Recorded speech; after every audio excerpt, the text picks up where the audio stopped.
Naml by Nimra Ahmed episode 27۔ میں اپنی جفاؤں پہ نادم نہیں ہوتا، میں اپنی وفاؤں کی تجارت نہیں کرتا۔ زمر اندر آئی تو ابا وہیں بیٹھے ہوئے تھے لاؤنج میں۔ صداقت اور سیم ٹی وی کے آگے جڑ کر بیٹھے کوئی دکان رمضان ٹرانسمیشن دیکھ کر ڈھیروں ثواب کما رہے تھے۔ وہ سلام دعا کیے بغیر سیدھی اوپر چلی آئی۔ ابا نے فکر مندی سے اسے دیکھا تھا۔ کمرے میں آ کر اس نے چیزیں گویا پھینکی اور فارس کی لکھی چٹ لیے ڈریسنگ ٹیبل تک آئی۔ مختلف خانے کھولے، آگے پیچھے ہاتھ مارا۔ بے حد آرگنائز زمر کو وہ ڈبی ڈھونڈنے میں تقریباً 3 منٹ لگے تھے۔ اس نے سیاہ مخملی ڈبی کھولی۔ کسی زمانے میں اس ڈبی میں اس کو وہ لونگ ملی تھی اور لونگ کے ساتھ ایک چٹ بھی تھی۔ زمر نے وہ چٹ نکالی اور پھر دونوں پرچیاں کھول کر سامنے کی۔ الفاظ تو مختلف تھے مگر دونوں میں اردو ہی لکھی ہوئی تھی۔ لکھائی نہ اچھی تھی اور نہ ہی بری مگر وہ ایک تھی۔ کاف کی آنکھ، لام یا نون کی گولائی بالکل ایک سی تھی۔ وہ وہیں زمین پہ بیٹھتی چلی گئی، حق تک متحیر شل۔ بار بار ان الفاظ کو میچ کیا بالکل ایک سے۔ پھر سنگھار میز پہ ہتھیلیاں رکھ کر وہ کھڑی ہوئی تو آئینے میں عکس نظر آیا۔ گھنگریالے بال کھلے تھے، چہرہ زرد تھا، آنکھوں میں عجیب سی حیرت اور صدمہ تھا، اور ناک میں لونگ دمک رہی تھی۔ وہ ننھا سا الماس ہیرا اس وقت زمر یوسف کی پوری زندگی کو تہہ و بالا کر رہا تھا۔ پھر ان بھوری آنکھوں میں غصہ ابھرا اور اس نے نوچ کر وہ لونگ اتارتی اور پھر ڈبے میں ڈال کر بند کر دی اور پھر باہر نکلی اور ساتھ والے کمرے کا دروازہ کھٹکھٹایا اور ہنّا نے فوراً ہی کھول دیا۔ اس کو دیکھا تو ذرا دیر کو ٹھہری۔ اس کی آنکھوں میں سرخ لکیریں ابھری ہوئی تھیں اور لب بھنچے ہوئے تھے، اور ناک میں لونگ نہیں تھی۔ حنین کی الجھی ہوئی نگاہیں اس کے ہاتھ پہ جا رکیں اور زمر نے ہتھیلی سیدھی پھیلا رکھی تھی۔ میری نوز رنگ حنین؟ جی میں نے کہا حنین یوسف کہ مجھے میری نوز رنگ واپس چاہیے۔ چبا چبا کر الفاظ ادا کیے اور حنین کی ٹانگوں سے جان نکل گئی۔ اس نے پہلی دفعہ زمر کو اپنے ساتھ اتنے کٹیلے اور سرد لہجے میں بات کرتے ہوئے دیکھا تھا، اور جیسے زمر کو 2 + 2 4 کرنے میں چند منٹ ہی لگے تھے، ہنّا کو بھی تھوڑی ہی دیر لگی۔ وہ خشک لبوں پہ زبان پھیرتی پلٹی اور الماری کھولی، آگے پیچھے ہاتھ مارا، پھر ڈریسنگ ٹیبل تک آئی۔ اس کے ایک ایک خانے کو چیک کیا، زرداشا کی ساری چیزیں الٹ پلٹ کر دیں، کچھ البمز، کچھ سی ڈیز، بے حد ڈس آرگنائزڈ۔ حنین کو نت کی ڈبی ڈھونڈنے میں کچھ دیر لگی اور پھر اس نے جھکی نظروں کے ساتھ ڈبی اس کی طرف بڑھائی اور زمر نے اسے جھپٹا اور ملامتی نظروں سے گھورتی ہوئی مڑ گئی۔ فارس اور ندرت اکٹھے واپس آئے تو رات مزید تاریک ہو چکی تھی۔ وہ لاؤنج میں کھڑا بڑے ابا سے رسمی کلمات کہہ رہا تھا جب ہنّا آہستہ سے اس کے قریب آئی۔ جب وہ متوجہ نہ ہوا تو اس کی کوہنی ہلائی اور وہ چونک کر مڑا۔ کیا؟ حنین نے آئیبروز اوپر کمرے کی طرف اشارہ کیا۔ انہیں کیسے پتہ چلا؟ کیا؟ فارس کو حیرت ہوئی۔ اوہ تبھی تک ان کی پیشی ہی نہیں ہوئی۔ پھپھو کو دیکھ لیں، وہ آتے ساتھ ہی کمرے میں بند ہو گئی ہیں۔ ہلکا سا کہا مگر ندرت نے سن لیا۔ ابا نے بھی اور سیم نے بھی گردن موڑ دی اور لاؤنج میں ایک دم خاموشی ہو گئی، اور فارس نے محسوس کیا کہ سب اسی کو دیکھ رہے ہیں، اور وہ کسی سے بھی نگاہ ملائے بغیر سیڑھیاں چڑھتا اوپر چلا گیا۔ کمرے کا دروازہ کھولا تو وہ بیڈ کے کنارے بیٹھی تھی، رخ موڑے، اور وہ اندر آیا، کوٹ اتارا، اسے لٹکایا، سرسری سی نظر اس کے سر کی پشت پہ ڈالی۔ کمرے میں خاموشی تھی، اسے سمجھ نہیں آیا کہ ہوا کیا، اور تب اس کی نگاہ اپنے صوفے پہ پڑی۔ اس کے سرہانے سیاہ مخملی ڈبی رکھی تھی، اور فارس نے چونک کر اسے دیکھا جو اب اٹھ کھڑی ہوئی تھی اور اس کے سامنے سینے پہ بازو لپیٹے چپتی نظروں سے اسے ہی دیکھ رہی تھی، اور فارس کے چہرے کے تاثرات سخت اور سپاٹ ہوئے۔ ڈبی اٹھائی اور اسے سنگھار میں اس پہ زور سے رکھا۔ واپس کرنے سے بہتر اسے پھینک ہی دے۔ اور زمر کی آنکھوں میں دکھ کے ساتھ ملامت بھی ابھری۔ تم کب مجھے دھوکہ دینا چھوڑ دو گے فارس؟ میں نے کوئی دھوکہ نہیں دیا۔ وہ بھی سامنے آ کھڑا ہوا اور لہجے کو برہم کیا۔ اسٹوڈنٹس ٹیچرز کو گفٹ دیتے ہیں، میں نے بھی دے دیا۔ پہننا یا نہ پہننا آپ کا فیصلہ تھا۔ تم نے اپنا نام نہیں لکھا تھا اوپر۔ آپ میری لکھائی پہچان سکتی تھی۔ اگر تمہیں بھول گیا ہو تو یاد کرا دوں، قانون کی کتابیں انگریزی میں ہوتی ہیں، میں نے تمہاری انگریزی کی لکھائی دیکھی تھی صرف۔ پھر تم نے نام کیوں نہیں لکھا؟ اس کی آواز بلند ہو رہی تھی۔ اوکے فائن، وہ بھی اونچا بولا۔ نہیں لکھا، ٹھیک ہے نہیں لکھا تو کیا کریں گی آپ؟ زمر کی آنکھوں میں پانی سا بھر آیا۔ تم اتنے سال میرا مذاق اڑاتے رہے، تمہیں بالکل کوئی لحاظ نہیں آیا؟ میں تمہاری ٹیچر تھی۔ بولی تو وہ غصے سے تھی مگر آواز گیلی تھی، اور ان بھوری آنکھوں میں آنسو دیکھنا فارس نے سر جھٹکا۔ جب آپ کو گولی مار سکتا ہوں تو کچھ بھی کر سکتا ہوں۔ میں تو ہوں ہی برا، اس لیے میری طرف سے پھینک دیں اسے یا آگ میں ڈال دیں، مجھے کوئی فرق نہیں پڑتا۔ لیکن اگر آپ کا یہ خیال ہے کہ میں معذرت کروں گا تو یہ میں نہیں کرنے لگا، بلکہ میں تھک چکا ہوں آپ کو وضاحتیں دے دے کر، اس لیے میرا دماغ خراب کرنے کی ضرورت نہیں ہے۔ اس وقت آپ میری ٹیچر تھیں، مجھے جیل بھیجنے والی گواہ نہیں تھی۔ وہ واپس مڑا، چابی اٹھائی اور دروازے کی طرف بڑھا، تبھی دیکھا ذرا سی درز کھلی تھی اور وہ دروازہ پورا بند کرنا تو بھول گیا تھا۔ یا اللہ، اس کا دماغ سننا اٹھا اور ساری آوازیں نیچے گئی ہوں گی۔ مڑ کر ایک نگاہ زمر پہ ڈالی جو خاموش کھڑی، آنکھوں میں پانی اور ڈھیروں غصہ لیے اسے دیکھ رہی تھی، اور پھر باہر نکلا، زور سے دروازہ بند کیا، اور نیچے لاؤنج میں سناٹا تھا۔ حنین، ندرت، ابا، سیم سب اوپر ہی دیکھ رہے تھے، اور وہ سنجیدہ چہرے کے ساتھ لب بھینچے تیزی سے سینے اترتا گیا، اور ندرت اٹھی۔ فارس کہاں جا رہے ہو؟ کام سے جا رہا ہوں، آ جاؤں گا۔ ہاتھ جھلا کر ان کو اشارہ کرتا وہ باہر نکل گیا۔ حنین جاؤ، اس کو روکو، اسے کہو مت جائے، مگر حنین وہیں بیٹھی رہی۔ امی خیر ہے، بیٹھ جائیں، وہ آ جائیں گے۔ اس نے بظاہر خود کو بے فکر ظاہر کیا، البتہ بار بار پریشان نگاہ اوپر اٹھتی تھی۔ اسے پتہ تھا فارس ابا سے شرمندہ ہے کہ انہوں نے اسے ان کی بیٹی کے ساتھ اس طرح بات کرتے سنا ہوگا۔ بہت اندر تک چلا دیتی ہیں وہ شکایتیں جو کبھی بیان نہیں ہوتی۔ ندرت چند لمحے چوکھٹ میں کھڑی رہیں، پھر واپس آئیں، سیڑھیوں کے پاس ٹھہر کر گردن اوپر کی۔ زمر زمر، ان کی آواز میں کچھ ایسا تھا کہ حنین چونکی، ابا بھی چونکے، اور سعدی کے جانے کے بعد پہلی دفعہ ان کی آواز اتنی بلند ہوئی تھی اور آنکھوں میں اتنا غصہ تھا۔ زمر کمرے سے باہر آئے، اوپر ریلنگ کے کنارے ہی رکی اور گیلی آنکھیں رگڑ رہی تھی۔ جی؟ وہ پرسکون نظر آنے کی کوشش کر رہی تھی۔ تم نے فارس کو کیا کہا ہے؟ وہ کیوں چلا گیا ہے؟ اوپر کھڑی زمر آنکھوں میں ذرا حیرت ابھری، الفاظ پہ نہیں، انداز پہ۔ میں نے اسے کچھ نہیں کہا، ابھی تو کچھ کہنا شروع بھی نہیں کیا تھا۔ ہم نے خود سنا تم دونوں جھگڑ رہے تھے، وہ پریشان تھی اور غصے میں بھی تھی۔ تم اس کے ساتھ ایسا سلوک کیوں کر رہی ہو؟ یہ شادی تمہاری مرضی کے بغیر تو نہیں ہوئی تھی؟ اور حنین نے چہرہ موڑا اور کچن کے دروازے پہ کھڑا صداقت بنا پلک جھپکے ادھر ہی دیکھ رہا تھا۔ اس نے صداقت کو متوجہ کیا، وہ چونکا، کھلا منہ بند کیا۔ جاؤ اپنے کوارٹر میں، ادھر کیا کھڑے ہو؟ ڈپٹ کر بولی تو وہ شرمندہ سا فوراً باہر کھسک گیا۔ ادھر زمر آواز نیچے کیے کہہ رہی تھی، ایسا کچھ نہیں ہے بھابی، میں نے اسے کچھ نہیں کہا، وہ خود گیا۔ سادی بھی ایسے ہی گیا تھا اور پھر واپس نہیں آیا، اب فارس بھی واپس نہیں آئے گا، تم نے اسے مجبور کیا گھر چھوڑنے پہ۔ سادی بھی تمہاری وجہ سے گیا تھا۔ ان کی آنکھوں میں آنسو تھے اور آواز غصے سے بلند ہو رہی تھی۔ میری وجہ سے؟ زمر دم بخود رہ گئی۔ ہاں، تم اس روز سادی سے لڑی تھی نا، میں نے خود سنا تھا، تم اس کو ڈانٹ رہی تھی۔ اس کے بعد وہ گھر سے چلا گیا اور واپس ہی نہیں آیا۔ اور حنین کو لگا کسی نے اس کے منہ پہ بیلچائی دے مارا، وہ ہکا بکا سی کھڑی تھی۔ نہیں امی، پھوپھو تو میرے لیے میری سائڈ لے رہی تھی وہ۔ اس نے وحشت سے زمر کو دیکھا جو ریلنگ پہ کھڑی سن سی تھی۔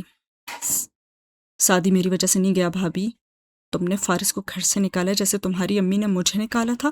تم لوگوں نے ساری زندگی ہمارے ساتھ یہی کیا، اب تم فارس کے ساتھ وہی کر رہی ہو۔ دکھ سے ان کی آواز پھٹ رہی تھی۔ ندرت ابا نے برہمی سے ٹوکا، میری امی کے بارے میں کچھ مت کہیے، اور سادی میری وجہ سے نہیں کیا، وہ بھی بولی اور اس کی آنکھیں گلابی پڑنے لگی تھی۔ میں اس سے نہیں لڑی تھی، صرف ذرا سا خفا۔ تمہیں کیا حق تھا اس سے خفا ہونے کا؟ وہ ایک دم زور سے چلائی اور حنین ڈر کر 2 قدم پیچھے ہٹی۔ وہ میرا بیٹا تھا، تمہارا بیٹا نہیں۔ یہ میرے بچے ہیں، ان کو صرف میں ڈانٹ سکتی ہوں، تم اپنے سارے حق اپنے بچوں کے لیے رکھو۔ ندرت بس کر دو، ابا بلند آواز میں سختی سے بولے، اور ندرت چپ ہو گئی، کیونکہ کہنے کے بعد ان کو احساس ہوا تھا کہ ان کا آخری فقرہ مناسب ہی نہ تھا، اور اس آخری فقرے نے زمر کا دل ہی توڑ دیا تھا۔ اس کا ریلنگ پہ جمع ہاتھ نیچے کیا گیا، وہ چہرہ جھکائے قدم قدم زینے اترتی گئی۔ لاؤنج میں وحشت ناک سا سناٹا چھا گیا اور زمر کسی کو بھی دیکھے بغیر بیرونی دروازے کی طرف بڑھی۔ حنین کی نظریں اس کے قدموں پہ جا ٹھہری، وہ ننگے پیر تھی، پھر وہ اسی طرح باہر نکل گئی، مگر حنین میں کھڑکی کا پردہ سرکا دیکھنے کی ہمت بھی نہیں تھی۔ دروازہ بند ہوا تو ندرت چھوٹے چھوٹے قدم اٹھاتی سیڑھیاں چڑھتی گئی اور شاید رو بھی رہی تھی۔ ابا فکر مندی سے بند دروازے کو دیکھ رہے تھے، اور پھر سیم اٹھا اور باہر گیا، اور چند لمحے بعد وہ واپس آیا۔ پھپھو باہر نہیں ہے، کہاں چلی گئیں؟ حنین نے پریشانی سے فارس کا نمبر ملایا، اس نے کال کاٹ دی، ایک بار دوسری بار، پھر اس نے غصے سے ٹیکسٹ بھیجا، امی اور پھپھو کی لڑائی ہوئی ہے اور امی نے پھپھو کو گھر سے نکال دیا۔ اور پھر گہری سانس لے کر بیٹھ گئی، حسب توقع فوراً بچا۔ کیا ہوا؟ وہ واقعی تشویش سے بولا تھا اور آواز سے لگتا تھا کہ ڈرائیو کر رہا ہے۔ وہی جو لکھا تھا، امی نے پھپھو کو بہت باتیں سنائی ہیں اور وہ گھر سے چلی گئی ہیں۔ قصور کس کا تھا؟ چند لمحوں خاموشی کے بعد اس نے پوچھا۔ آپ کا، اور پھر امی کے سارے الفاظ دہرائے۔ تھوڑی دیر گزری اور گاڑی کی آواز آئی تو بڑے ابا کے چہرے پہ چھائی تفکر کی لکیریں کم ہوئیں۔ دروازہ کھلا اور وہ اندر داخل ہوا تو فکر مند لگ رہا تھا۔ آپ کدھر چلے گئے تھے؟ یوں ہی باہر، اس نے ابا سے نگاہیں چرائیں، مگر ابا کو اس کا غصے سے ان کی بیٹی پہ چلانا یاد نہیں تھا، ان کو صرف زمر کی فکر تھی۔ جاؤ زمر کو دیکھو، وہ کہاں چلی گئی؟ گاڑی تو کھڑی ہے اس کی، تمہاری امی کہاں ہیں؟ ساتھ ہی اوپر دیکھا۔ امی ٹھیک ہے، ان کی فکر مت کریں، بس پھوپھو کو لے آئیں، ان کو کھونا ایسی ہے جیسے ہم سادی بھائی کو دوسری دفعہ کھو دیں گے۔ حنین ایک دم اداس ہو گئی۔ میں دیکھتا ہوں، جاؤ تم اپنی امی کے پاس بیٹھو۔ وہ الٹے قدموں مڑ گیا، باہر سبز زار سنسان پڑا تھا اور وہ قصر کے فرنٹ تک آیا۔ ملازموں کے آگے پیچھے آمد و رفت کچھ غیر معمولی سی لگ رہی تھی۔ زمر کہیں بھی نہیں تھی اور وہ گیٹ کے قریب آیا تو اوپری کیبن سے گارڈ نے پکارا، سر مسز غازی اس طرف گئی ہیں۔ اس نے چونک کر گردن اٹھائی، گارڈ اشارہ کر کے بتا رہا تھا اور باہر گئی۔ باہر سڑک تاریک تھی۔ فلیش لائٹ تو اس نے ہاتھ اٹھایا، گارڈ نے لائٹ اس کی طرف اچھالی۔ لے جائیں سر، بھلے ہمیشہ کے لیے لے جائیں، دل برداشتہ سے کہتا گارڈ واپس بیٹھ گیا۔ پارس نے لائٹ تھامی اور گیٹ سے باہر آیا، اور پہاڑی کو کاٹ کر بنائی سڑک تھی، دور دور اونچے محلات تھے، کہیں کئی کنال کی جگہ خالی تھی، وہاں جنگل اگے تھے، اور وہ جوگرز پتھروں پہ رکھتا سڑک کنارے اوپر چڑھنے لگا جہاں اونچے درخت تھے۔ ساتھ ہی فکر مندی سے وہ اسے پکارتا، روشنی پھینک رہا تھا۔ زمر، آواز رات کے اندھیرے میں گم ہو جاتی، کبھی لوٹ کر سنائی دیتی۔ وہ اوپر چڑھتا گیا اور ٹارچ والا ہاتھ مسلسل ہل رہا تھا۔ پھر روشنی ایک جگہ تھمی، درختوں کے بیچ سے اسے وہ نظر آئی، زمین پہ ننگے پاؤں اکڑو بیٹھی، تھوڑی گھٹنوں پہ رکھے۔ فارس نے گہری سانس خارج کی، چھوٹے چھوٹے قدم اٹھاتا اس تک آیا، پتوں اور سوکھی ٹہنیوں کے جوگر سلے کو چلنے کی کچ کچ نے خاموشی کو توڑا۔ وہ اس کے قریب آ کر رکا۔ آپ ادھر کیوں بیٹھی ہیں؟ گھر چلیں۔ وہ نہیں ہلی اور گردن بھی نہیں اٹھائی۔ زمر ہم سارے مسئلے گھر جا کر سلجھا سکتے ہیں، اٹھے۔ جب اس نے جواب نہیں دیا تو فارس نے ٹارچ زمین پہ رکھی اور اس کے سامنے درخت سے ٹیک لگا کر خود بھی بیٹھ گیا۔ آپا نے جو بھی کہا دل سے نہیں کہا، وہ آپ کو ہرٹ کر کے خود بھی ہرٹ ہے، مجھے پتا ہے، ان سے ناراض مت ہوں۔ میں کسی سے ناراض نہیں ہوں، سادھی سے بھی نہیں۔ وہ ہلکا سا بولی تو آواز اس کی روندی ہوئی تھی اور ٹارچ پتوں پہ پڑی تھی اور روشنی مخالف سمت کے درختوں پہ پڑی۔ زمر کا چہرہ تو اندھیرے میں ہی تھا۔ ان کو پتہ ہے آپ سادی سے خفا نہیں تھی، نہ ہی ان کو یہ بات اذیت دے رہی ہے۔ زمر نے سر اٹھا کر اسے دیکھا، اس کی آنکھوں میں آنسو تھے۔ سادی میری وجہ سے نہیں گیا، میں نے اسے نہیں بھیجا، میں 4 سال اس سے ناراض بھی نہیں تھی۔ مجھے یہ لگتا تھا کہ بچے اب مجھ سے محبت نہیں کرتے، اس لیے میں پیچھے ہٹ گئی تھی، مگر میں غلط تھی اور مجھے اس کے لیے بہت دکھ ہے۔ آنسو ٹپ ٹپ آنکھوں سے گر رہے تھے اور کون سی لونگ اور کہاں کا خرچ دونوں کو بھول گیا تھا۔ رات کا سناٹا اور جنگل کے اونچے درخت خاموشی سن رہے تھے اور سامنے تنے سے ٹیک لگائے فارس نے دکھ سے اسے دیکھا۔ سب کو پتا ہے یہ بات، میرے پاس کوئی امید نہیں ہے سوائے ان بچوں کے، مگر نہیں، اس نے نفی میں سر ہلایا، یہ میرے بچے تو نہیں ہیں، میرا تو کوئی بھی نہیں ہے۔ اگر سادی کو ہم واپس لے آئیں، سب کچھ ٹھیک بھی ہو جائے، سب سیٹل ہو سکتے ہیں، سوائے میرے، میرا کیا ہوگا؟ اور آنسو برابر گرتے جا رہے تھے۔ اس نے چہرہ جھکایا اور ناک سے کوڑ کر پانی اندر اتارا۔ وہ واقعی آپ کے بچے تو نہیں ہیں، وہ آپ کے بھتیجے ہیں اور یہ ایک مختلف رشتہ ہے، اس کے اپنے حق ہوتے ہیں اور وہ آپ سے کوئی نہیں چھین سکتا۔ اور زمر نے جواب نہیں دیا اور جھکے چہرے پہ لڑکتے آنسو اندھیرے میں بھی اسے دکھائی دے رہے تھے اور ہلکی سی ہوا چل رہی تھی جس سے اس کے گھنگریالے کھلے بال بار بار آ کر چہرے پہ آ رہے تھے۔ مجھے دوبارہ کبھی وہ خوشی نہیں مل سکتی جو کبھی میرے پاس تھی۔ سمر روئیں مت، آپ کو روتے دیکھ کر مجھے افسوس ہوتا ہے، آپ پہ یہ سوٹ نہیں کرتا، آپ مضبوط اچھی لگتی ہیں اور مغرور بھی اور اکھڑ بھی۔ اس نے چہرہ اٹھایا اور رنگیلی آنکھوں سے اس سے دیکھا۔ وہ اس کے آنسوں کو دیکھتے ہوئے کہنے لگا، اور بدتمیز بھی اور روڈ بھی اور باسی بھی اور بے مروت بھی، اور وہ نرمی سے ایک ایک لفظ گنواتا جا رہا تھا اور چند لمحے وہ اس کو دیکھتی رہی، پھر ہلکا سا مسکرائی اور ہتھیلی کے پوش سے آنسو صاف کیے۔ میں ایسی نہیں ہوں، گردن کھڑا کر بھیگی آنکھوں سے مسکرا کر بولی، میں کنٹرول، ٹھنڈے اور شائستہ مزاج کی ہوں۔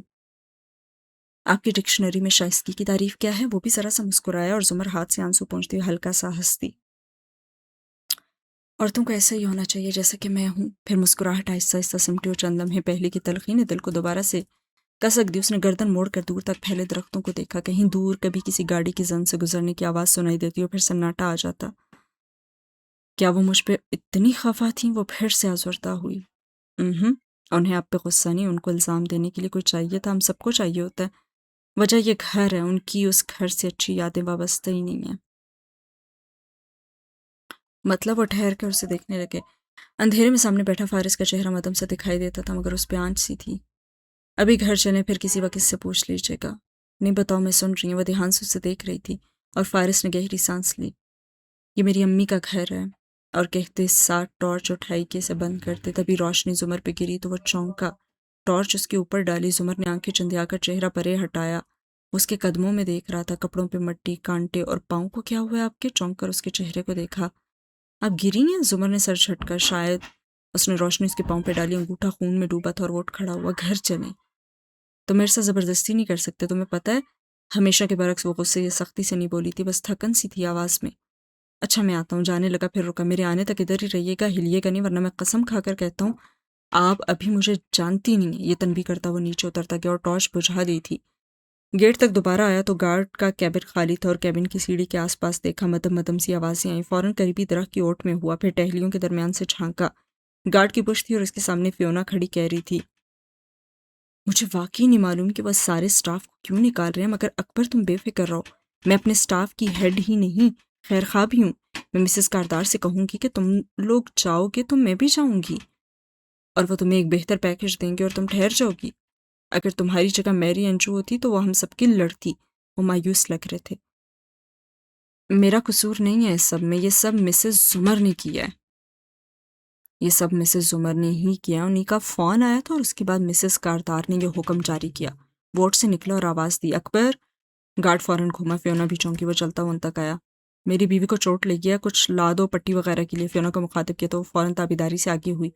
اکبر اپنے کیبن سے ایڈ باکس لے آؤ۔ سر چوٹ زیادہ ہے، میں ڈاکٹر کو فون کروں یا پھر میں ان کی پٹی کر دوں؟ میں کر لوں گا۔ اکبر پیکٹ لے آیا تو فارس فیونا پہ ایک گہری نظر ڈالتا چیزیں لیے پلٹ گیا، بے خیالی میں کبھی انگلیاں جل جائیں گی، راکھ گزرے ہوئے لمحوں کی کریدا نہ کرو۔ واو۔ اوپر آیا تو زمر ویسے ہی بیٹھی تھی، وہ اس کے سامنے بیٹھا، ایک گھٹنا موڑے، دوسرا پاؤں زمین پہ رکھے۔ اور کہاں چوٹ آئی ہے؟ آئس پیک نکال کر اسے دیا، جسے اس نے خاموشی سے تھام لی اور آستین اوپر کر کے کوہنی پہ رکھا، اور فارس نے ٹارچ اسے تھمائی۔ یہ اس اینگل پہ رکھیں، اور جب روشنی اس کے انگوٹھے پڑنے لگی تو وہ گیلے وائپ سے اس کے پیر کا خون صاف کرنے لگا اور زمر اس کے جھکے سر کو دیکھی گئی۔ ندرت بھابھی کو اس گھر سے کیا مسئلہ ہے؟ ان دونوں کو معلوم تھا وہ کیا سننے کے لیے بیٹھی اور سر جھکائے زخم صاف کرتے ہوئے کہنے لگا، یہ میری امی کا گھر ہے اور میری امی ان کی سوتیلی ماں تھیں۔ اس نے آہستہ سے وہ نوکیلی سی چیز اس کے ماس سے نکالی جس نے انگوٹھے کا کاٹا تھا، اور زمر کے لبوں سے سس کی آواز نکلی اور فارس نے رک کر اسے دیکھا۔ ہلکا سا زخم ہے، ٹھیک ہو جائے گا، کل ٹیٹنس کا انجیکشن لگوا لیجیے گا۔ مجھے کوئی درد نہیں ہو رہا، اس نے شانے اچکائے اور پھر رکی اور سرسری انداز میں پوچھا، تمہارے ابو اور تمہاری امی اور ان کی پہلی بیوی کے، میرا مطلب ہے کیسے تعلقات تھے ان سب کے؟ ویسے تو مجھے پتہ ہے مگر صرف ان کی سائڈ کی سٹوری، تمہاری سائڈ کی نہیں معلوم۔ اور یہ پہلی دفعہ تھا جب عمر نے بغیر کسی غصے یا دعوت کے اس سے اس طرف کی کہانی سننی چاہی تھی، اور اس کے انگوٹھے پہ دبا لگاتے ہاتھ رکے اور لمحے بھر کو ذہن کہیں دور جا پہنچا۔ یہ گھر میری امی کا ہے، شادی سے پہلے وہ اپنے بھائی اور اورنگزیب کاردار کے ساتھ ان کے گھر رہتی تھی۔ تب یہ جگہ اتنی ویلیوڈ اور ایلیٹ نہیں تھی۔ ابو نے ان سے محبت کی شادی کی تھی اور پہلی بیوی کے ہوتے ہوئے بھی، مگر اتنے گٹس نہیں تھے ان میں کہ اپنی بیوی کو ساتھ لے کر جاتے۔ ندرت آپا اور وارث کی امی نے بہت ہنگامہ کیا شادی پہ، سو پتہ نہیں کس نے طے کیا، مگر امی ادھر اینیکسی میں رہنے لگی، ابو یہیں آ جاتے، کبھی رہتے کبھی چلے جاتے۔ وہاں ان کے 2 بچے تھے، یہاں صرف بیوی۔ سر جھکائے آہستہ آہستہ آئنٹمنٹ اس کے انگوٹھے پہ لگاتے ہوئے ٹھہر ٹھہر کر بول رہا تھا۔ اس کو اتنا بولنے کی عادت نہیں تھی، اور سمر کے لیے وہ ایک کم گو پر اسرار سا شخص تھا۔ کیا سوچتا ہے کیا چاہتا ہے وہ کبھی نہیں کہتا تھا، لیکن آج کہہ رہا تھا اور وہ بالکل یک ٹک محو سی ہو کر سن رہی تھی۔ میں 8 سال کا تھا جب ندرت اور وارث کی امی کا انتقال ہوا۔ ابو مجھے اور امی کو پھر اپنے گھر لے گئے۔ ندرت آپا تب 18 سال کی تھیں اور وارث 12 کا۔ ہم لوگ 6 ماہ رہے ادھر۔ بولتے بولتے وہ چپ ہو گیا، پھر پیکٹ سے پٹی نکالی، اس کے انگوٹھے گر لپیٹنے لگا اور جنگل کے اونچے درختوں میں خاموشی چھا گئی۔ پھر وہ بے چینی سے بولی اور اپنی ساری انا اکڑ اور بے نیازی چند لمحے کے لیے پس پوشت اس نے ڈال دیے۔ پھر کیا؟ وہ سر جھکائے سفید پٹی لپیٹ رہا تھا۔ ندرت بھابھی لوگوں کا رویہ کیسا تھا تم لوگوں کے ساتھ؟ اس نے ندرت بھابھی کے ذکر کو ذرا نمایاں کیا، اور وہ یہ سوال صرف انہی کی وجہ سے تو کر رہی تھی۔ فارس نے گہری سانس لی۔ وہ مجھ سے نفرت کرتے تھے اور میری ماں سے بھی، ہم سے بات بھی نہیں کرتے تھے۔ امی بھی کوئی بہت صابر شاکر خاتون نہیں تھی، ماموں جیسا غصہ تھا ان میں بھی، مجھ میں بھی خیر بہت جھگڑے ہوا کرتے تھے آپا اور امی کے۔ وارث لڑتا نہیں تھا، مگر جہاں میں آ کر بیٹھتا وہ اٹھ جاتا تھا، اگر بول رہا ہوتا تھا تو مجھے دیکھ کر چپ ہو جاتا تھا۔ ہم 6 ماہ وہاں رہے، بدترین دن تھے وہ۔ پھر واپس کیوں چلی گئی تمہاری امی؟ اس نے نرمی سے پوچھا۔ پتہ نہیں کیوں، اس مہیب تاریک جنگل میں اس کے ساتھ بیٹھے اسے 4 سال پہلے کی وہ گولیاں، وہ فون کال سب بھولنے لگا تھا۔ اسے لگ رہا تھا وہ فارس غازی سے پہلی دفعہ مل رہی ہے۔ امی نہیں گئی تھی، میں گیا تھا۔ سر جھکائے فارس نے پٹی کے اوپر شفاف ٹیپ لگا کر اسے پکا کیا، پھر پیچھے ہٹا اور زمر نے بھی پیر ذرا کھینچ لیے۔ واپس درخت سے ٹیک لگا کر رکھوں بیٹھی اور دائیں جانب درختوں کو دیکھتے ہوئے کہنے لگا، میں اپسٹ تھا، ایک دن تنگ آ گیا، ادھر سے تو بھاگ گیا، مذاق نہیں کر رہا، سچ میں 2.5 گھنٹہ بھاگتا رہا اور پھر یہاں پہنچ گیا واپس۔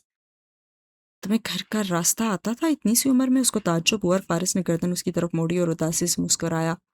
مجھے تو بہت کچھ آتا ہے، آپ مجھے جانتی کتنا ہے؟ وہ کچھ نہیں بولی اور پرسوچ نظر میں سے دیکھے گئی۔ میں ادھر آیا تو اورنگزیب ماموں کا دروازہ کھٹکھٹایا، وہ گھر پہ نہیں تھے، مسز کاردار تھی۔ یہ لوگ تب بھی امیر تھے مگر اتنے امیر نہیں تھے، ان کا گھر بھی تب مختلف تھا۔ یہ عالیشان قصر تو بعد میں ڈھا کر کھڑا کیا گیا۔ خیر مسز جواہرات گھر پہ تھی، وہ مجھے اندر لے گئیں، کمرہ تیار کروایا، میرے پیروں کی مرہم پٹی کی، بہت خیال سے 2 دن مجھے اپنے گھر رکھا۔ تیسرے دن میرے ماں باپ کو بلایا اور کہا اپنے بچے کو لے جاؤ، یہ سارے کاردار امریکی کھوپڑی والے ہیں، مہمان بس 2 دن ہی اچھا، پھر مچھلی بن جاتا ہے ان کے لیے۔ اور وہ ہلکا سا مسکرائے، وہ بھی شاید مسکرایا تھا مگر اب پھر سے گردن موڑے اندھیر درختوں کو دیکھ رہا تھا۔ امی اور میں واپس ادھر ہی آ گئے اور ابو اپنے بچوں کے ساتھ رہے۔ اگلے سال ندرت آپا کی شادی ہو کے وارث کو ابو نے پڑھنے لاہور بھیج دیا، زکیہ خالہ کے گھر۔ وہ وارث اور ندرت کی امی کی سگی بہن ہے، سارا کی امی۔ وارث وہیں پڑھتا رہا اور ابو میرے اور امی کے واپس آ گئے۔ ہوا تاریک درختوں کے پتوں کے بیچ سے سراتی گزر رہی تھی، اس کی گھنگرالی لٹیں چہرے پہ آ رہی تھی جن کو بار بار کان کے پیچھے کرتی تھی اور نگاہیں فارس کے چہرے پہ ٹکی تھی۔ اس نے افسر درخت کے تنے سے لگا رکھا تھا اور آنکھوں میں بے پناہ تھکن تھی، کرب تھا۔ میں 10 سال کا تھا جب سعدی پیدا ہوا۔ اس نے سوچا میں 8 سال کی تھی، بولی نہیں تھی وہ کبھی کبھی تو بولتا ہے، اسے لگا کہ بولے گی تو اس کی یکسوئی ٹوٹ جائے گی۔ اور میں 13 سال کا تھا جب ندرت آپا ناراض ہو کر ہمارے گھر آ گئیں، ان کا آپ کی امی سے جھگڑا ہوا تھا، سعدی کو بھی وہیں چھوڑ کر آپا غصے میں آ گئیں کہ وہی ان کو پالیں گے، اور ابو چونکہ دوسرا گھر بیچ چکے تھے اس لیے ان کے پاس یہاں آنے کے سوا کوئی چارہ نہ تھا۔ یہ وہ واحد عرصہ تھا جو آپا نے اس گھر میں گزارا، تب بھی حالات ویسے ہی تھے جیسے آج ہیں۔ سعدی ان سے چھن چکا تھا اور بہت کرب اور تکلیف میں تھی۔ 3 ماہ بعد ابو کا انتقال ہو گیا اور ندرت آپا کی ساری زندگی گویا ہوا میں معلق ہو کر رہ گئی۔ وارث کی چھٹیاں تھیں، وہ بھی ادھر آ گیا۔ اب ہمارے جھگڑوں کی ساری وجوہات تو ختم ہو چکی تھیں۔ سعدی نہیں تھا تو پتہ نہیں کیوں آپا کا رویہ مجھ سے بدلنے لگا۔ انہوں نے مجھے ایک چھوٹے بھائی کے طور پر قبول کر لیا۔ وہ لوگ اب مجھ سے زیادہ بات بھی نہیں کرتے تھے مگر برا بھی نہیں کہتے تھے۔ پھر آپا کی صلح ہو گئی تو وہ چلے گئیں اور وارث بھی۔ میں اور امی ادھر ہی ہوتے۔ وہ پوری توجہ سے سن رہی تھی۔ میں 18 سال کا تھا جب امی بھی فوت ہو گئیں، تب آپا آئیں اور مجھے اپنے ساتھ اپنے گھر لے گئیں، اور صلح کے بعد ہی آپ کے بھائی نے ان کو الگ گھر لے دیا تھا۔ میں کافی عرصہ ان کے گھر رہا۔ ہنّا تب 1 سال کی تھی، مگر اس کے بعد آپا اور وارث نے ہمیشہ میرا خیال رکھا۔ ہم لوگوں نے ایک دوسرے کو سمجھنا شروع کیا اور ہمارے سارے اختلافات پتہ نہیں کہاں غائب ہو گئے، بلکہ وارث اور میں تو بہت اچھے دوست بن گئے تھے۔ وہ یاد کر کے کہتا جا رہا تھا، پھر بھی تم نے اسے قتل کر دیا؟ خوبصورت رات کا فسون چھنا کے سے ٹوٹا۔ وہ کہہ کر ایک دم چپ ہو گئی اور فارس نے چونک کر اسے دیکھا، پھر آنکھیں میچ کر جیسے بہت سارا ضبط کیا، اور جب آنکھیں کھولی تو زمر نے دیکھا۔ اس کے تاثرات اب سخت ہو چکے تھے اور ہاتھ جھاڑتے اٹھ کھڑا ہوا، پیکٹ اٹھا لیا اور سوچنے لگا کہ یہ عورت تو کسی دن واقعی میرے ہاتھوں ایک قتل کروائے گی۔ سحری کا وقت شروع ہونے والا ہے، گھر چلیں، سب پریشان ہوں گے آپ کے لیے۔ وہ اس کی طرف رخ موڑ گیا اور وہ بھی اٹھ کھڑی ہوئی تو وہ آگے چلنے لگا، اور زمر کو اندر ہی اندر اس موقع پہ وارث کی موت کا افسوس کرنے پہ افسوس ہوا۔ وہ دونوں خاموشی سے گیٹ تک آئے تو اس نے پیکٹ اوپر کیبن تک اچھالا جسے گارڈ نے بروقت کیش کر لیا، پھر ایک نظر ساتھ چلتی زمر پہ ڈالی جو کسی اور ہی خیال میں گم تھی۔ مسز کاردار نے سٹاف نکال دیا، سارا غور سے اسے دیکھا، اس نے ہلکے سے شانے اچکائے۔ ان کی مرضی؟ وہ اس سے لا علم تھا، اور فارس نے فیونا کی باتوں کو ذہن سے جھٹکا۔ آپ نے نوشروان سے بات کی؟ اب وہ دونوں سرسری انداز میں بات کرتے سبززار سے گزر رہے تھے۔ وہ بتاتی گئی۔ آپ نے یقین کر لیا؟ نہیں، وہ اب بھی جھوٹ بول رہا ہے، وہ ضرور کچھ جانتا ہے اور اسے چھپا رہا ہے۔ میں بات کرتا ہوں؟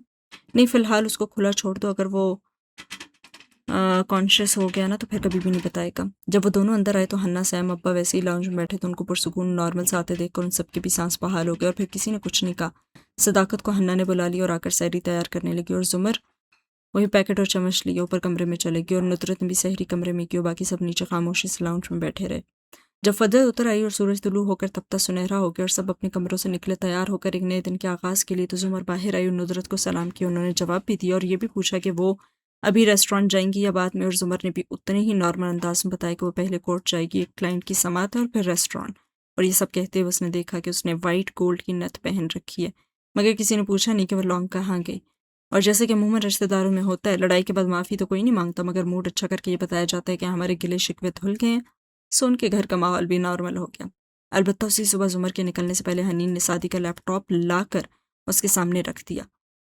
یہ میں نے کھول دیا ہے، اب کوئی پاسورڈ نہیں ہے اس پہ، آپ دیکھ لیں، کوئی اور بھی کام ہو تو بتائیے گا۔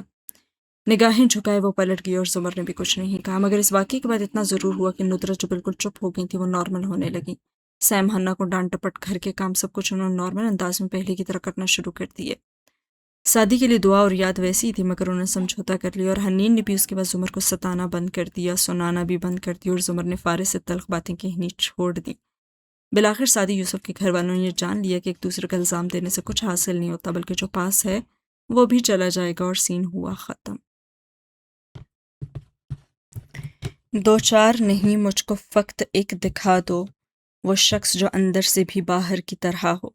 سعدی نے آنکھیں کھولی تو دھند سی تھی، اس نے پلکیں جھپکی، منظر ذرا واضح ہوا۔ وہ آہستہ سے کوہنی کے بل اٹھ بیٹھا اور آس پاس دیکھا۔ پچھلے چند دن سے وہ اس کمرے میں جاگا کرتا تھا، نیند کی حالت میں اسے شفٹ کیا گیا تھا، کہاں کچھ معلوم نہیں۔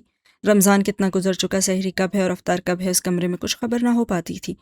وہ ایک سادہ سا بیڈ روم تھا، دیواریں سینڈ کلر میں پینٹ شدہ تھیں، دروازے سفید تھے، ایک سنگل بیڈ تھا جس پہ وہ لیٹا تھا، ساتھ ملحقہ باتھ روم، اور کچھ نہیں سوائے سائڈ ٹیبل پہ رکھے اس کے قرآن اور جائے نماز کی، یا پھر ایک کاؤچ کے جس پہ دن کا اکثر حصہ میری انجو آ کر بیٹھ جاتی تھی۔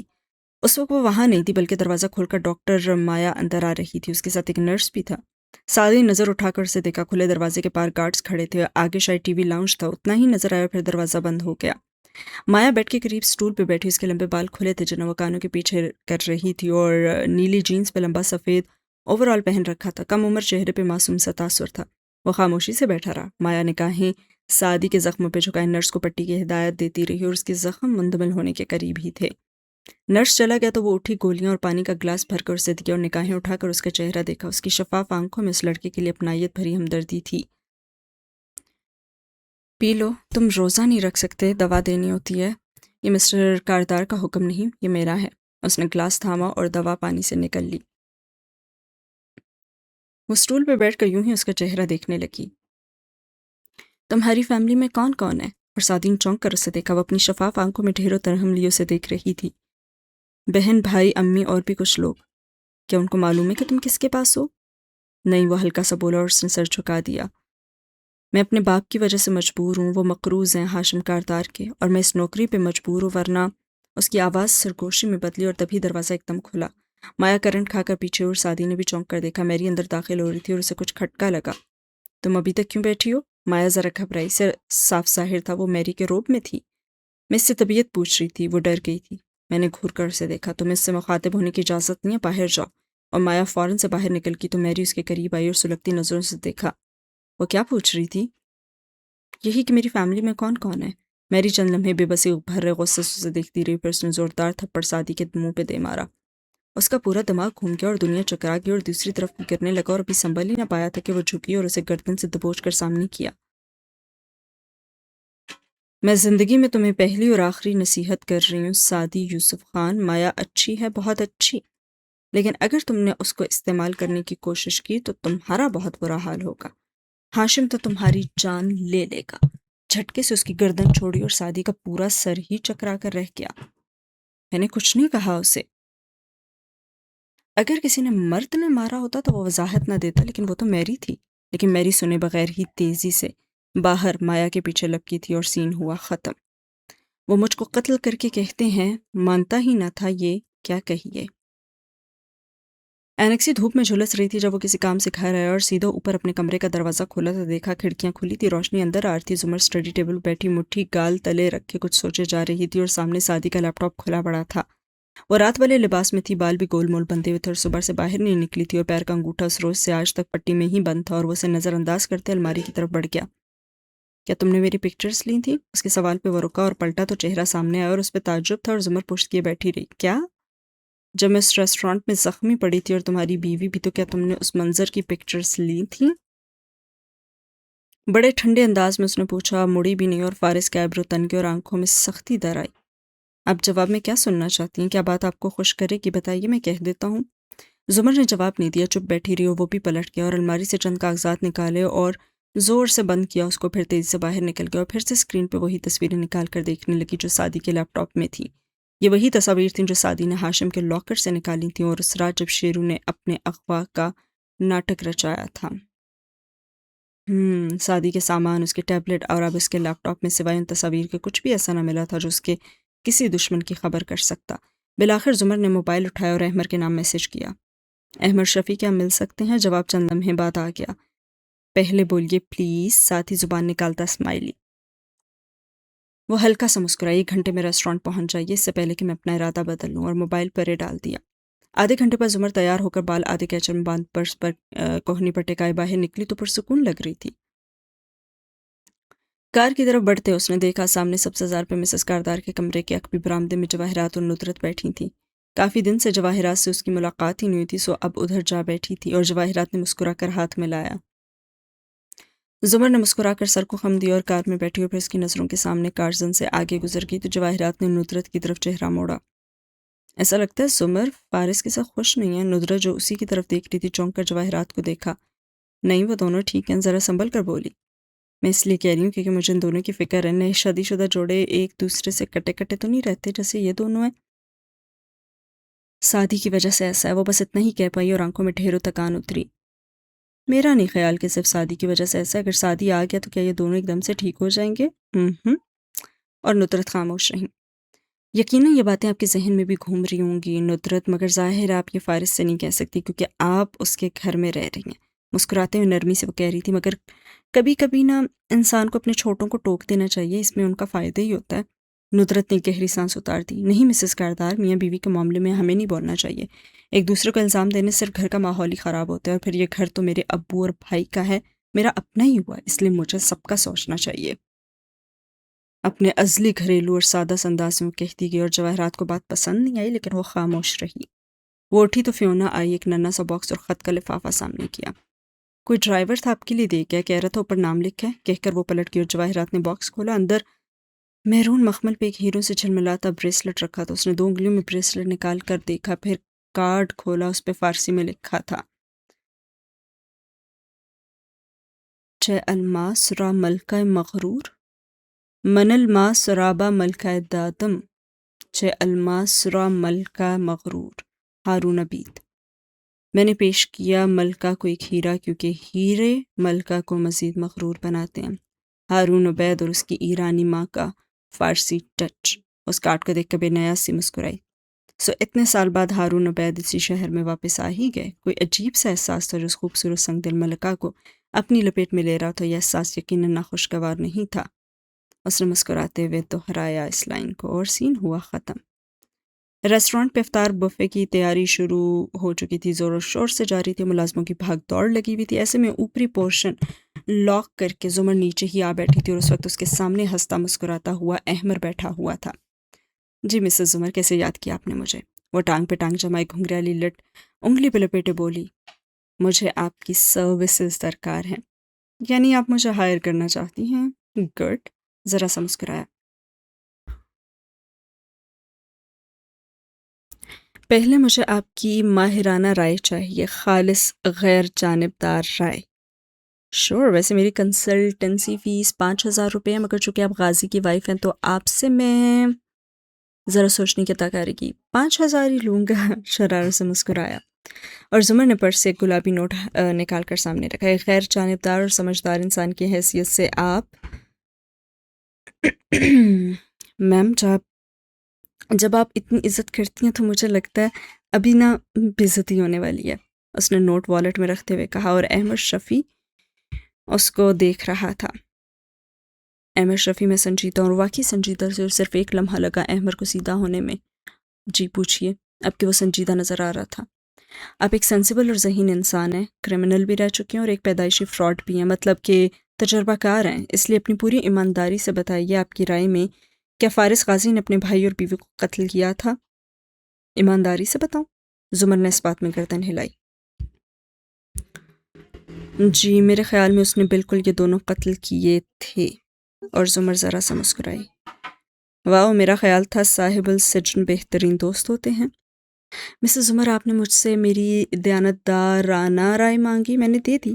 غازی کو خود بھی علم ہے کہ مجھے اس کی بے گناہی کا یقین نہیں۔ وہ مکمل سنجیدہ تھا، مکمل پروفیشنل۔ آپ کو کیوں یقین نہیں؟ آپ تو اس کے دوست ہیں۔ دوست ہوں، اندھا نہیں ہوں۔ غازی کے خلاف جتنے بھی ثبوت ہیں وہ اتنے ٹھوس ہیں، اتنے مضبوط گواہی کہ ایسا ممکن ہی نہیں ہے کہ کوئی اس حد تک جائے آپ کو پھنسانے کے لیے۔ اگر اس کا کوئی سرے عام کھلے عام دشمن ہوتا تو میں پھر بھی مان لیتا، مگر فی الحال میرے خیال میں اس نے یہ قتل کیے ہیں۔ ہاں، آپ کے برعکس میں اسے مارجن دے سکتا ہوں، اس کی بیوی اور بھائی اس کو دھوکہ دے رہے تھے، اس کے پاس اور کوئی راستہ نہیں تھا۔ میرے خیال میں بھی ایسے ہی، اس نے واقعی وہ قتل کیے تھے اور مجھ پہ گولی بھی چلائی تھی۔ چند لمحوں کی خاموشی چھائی رہی۔ مسز عمر، آپ نے یقیناً مجھ سے اب اگلا سوال پوچھنا ہے، کیونکہ صرف ایک سوال کے لیے تو آپ مجھے بلائیں گی نہیں، سو یاد رکھیے اس کے 5,000 الگ سے ہوں گے۔ شور۔ اس نے دوسرا گلابی نوٹ نکالا اور سامنے رکھ دیا، اور پھر سادی کے لیپ ٹاپ کو قریب کیا اور چند بٹن دبائے، پھر بولی، مجھے یہ کچھ تصاویر ملی ہیں اور ساتھ میں اس کال کی آڈیو جو فارس نے مجھے کی تھی۔ یہ دونوں ایک ہی وقت میں کاپی کی گئی ہیں۔ آج سے 1.5 سال پہلے یہ تصویریں مجھے اور زرتاشا کو گولی مار دینے کے بعد کی ہیں۔